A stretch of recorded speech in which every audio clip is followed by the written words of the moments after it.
Good morning, everyone. We're out here at the park. I just got hooked up. Pepper's with me. We're walking around, and I just wanted to cover a subject that came up in this morning's news that is kind of, well, right on topic for the 1964 plan, which is that homelessness, according to government official figures that came out yesterday, is up 12%, despite the usual blah, blah, blah about what we're going to do to help the homeless people.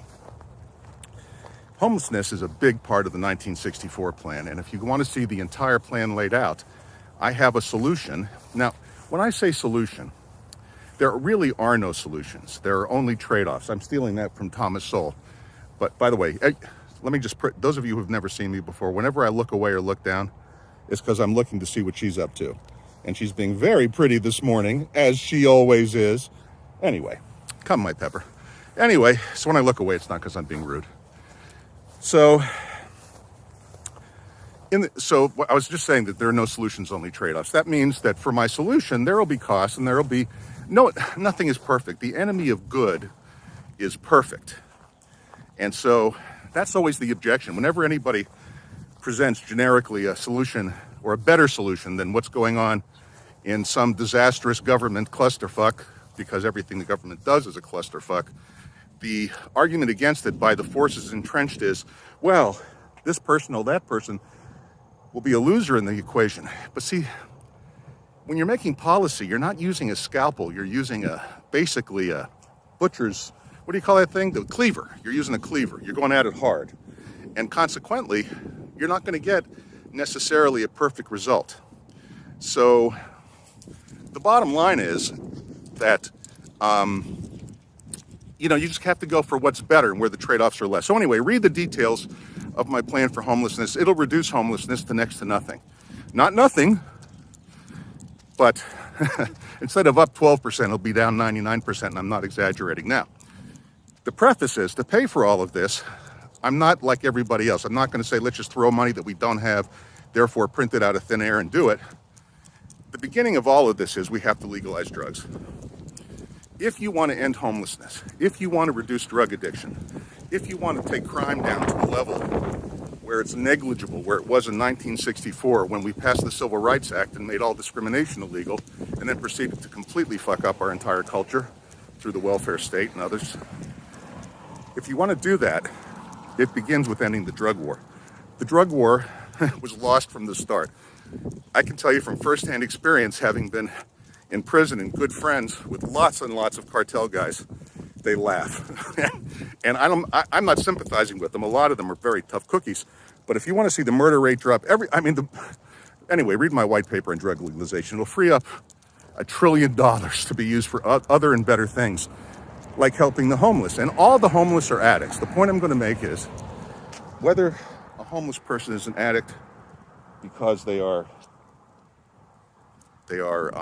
mentally ill and self-medicating because they can't stand the way the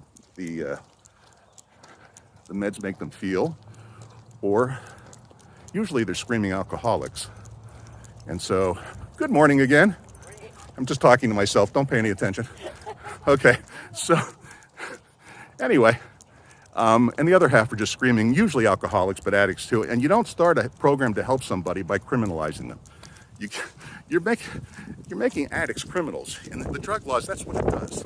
And I understand the morality against drug legalization. And I hear guys like Matt Walsh at the Daily Wire and Ben Shapiro and the rest of those guys. And they're all, I think, credibly and genuinely opposed to drugs because they're not thinking out of the box. They're saying drugs are bad, therefore drug addicts are bad. Drug pushers and addicts, they throw them in the same boat. And they're not the same thing. Many, many addicts sell drugs to support their habit, which is unbelievably expensive. And it's unbelievably expensive completely because it's illegal. If drugs weren't illegal, drugs would be cheap. If drugs were cheap, the addicts could pick them up by working at McDonald's part-time or sweeping a floor somewhere. They wouldn't have to break into your house or sell drugs to afford their habits, which is what they do now. So the bottom line is, it begins with drug legalization, because we got to stop criminalizing these people. Now, once they're not criminals, we can treat them for what they are, which is people that are ill and have severe mental problems, addiction problems, and treat them like human beings. And the solutions we'll present, well, anyway, I'm not going to go through them now because I'd go on for an hour, but it's all in the white papers at the 1964plan.org. You want to see homelessness go to nothing? Read the white papers. You want to see crime go to nothing? Read the white papers. You want to see addiction go to next to nothing? When I say nothing, next to nothing, read the white papers. Most importantly, it all starts, none of those people out in the street, none of those people with their mental problems, if they had, there are millions of people with mental illness, they're not all living in the street. Why? Because they have a family to support them. These poor people are out there with nobody. And it's easy to say it's their own fault, but, you know, there but for the grace of God goes I. You have to have a little sympathy and empathy for your fellow man. You don't have to accommodate openly criminal behavior, but you don't have to cause it either by criminalizing an addict. They're sick. They have an illness. They're not evil.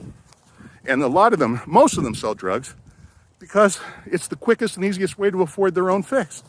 It's not like there's the image of the evil drug pusher. I'm letting Pepper off for a leash so she can walk around a little bit. We're in the open field part of the park, and I just like to let her walk around. Anyway, it's important to understand that, oh, she's just following me today. She's just not. I thought you would go off and smell stuff on your own. Silly girl, you're so pretty. She was just telling me, don't forget to tell you guys to go to the 1964plan.org. And I'm just going to stop rattling on. Go to the 1964plan.org. You get the point from where I am. You want to see homelessness solved? Go to the 1964plan.org. Read the white papers. And then, after you see how terrific the whole plan is, join us. And if you can, there's Pepper. There's Pepper just saying the hell with it. You had it this morning. Oh, Pepper, what are you chewing? Oh, she's just chewing on a stick. Frustrated with me taking too long talking to you guys. So I'm just going to tell you to have a great weekend. Actually, yeah, great weekend. I think I'll skip Sunday. I think I'll do this 6 days a week and leave Sundays for rest, because whether you're religious or whether you're a human being, give yourself a chance to take a rest every now and then. All right, that's it for today. This is Herbie. I hope you got the point. Go to the 1964plan.org, and I'll talk to you on Monday.